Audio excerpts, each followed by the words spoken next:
নমস্কার, আমি আরিশা মণ্ডল। আমি একটি ছড়া বলছি।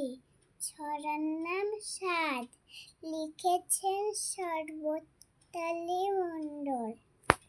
যত শুনে কান পেতে পাখিদের গান, ময়ূরের মতো আজি মেতে ওঠে প্রাণ।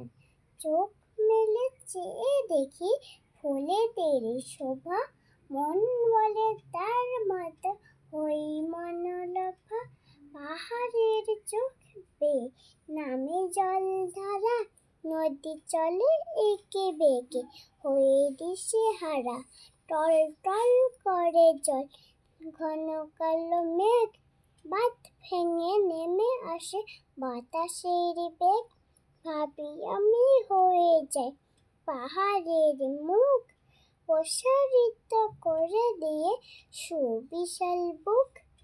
সবুজেতে ভরে আছে সুন্দরবন, মনে হয় ওইখানে বেঁধে ফেলি মন। মনে মনে আশা জাগে সারাদিন ধরে, এই জীবনের সব স্বাদ মিটবে কি করে।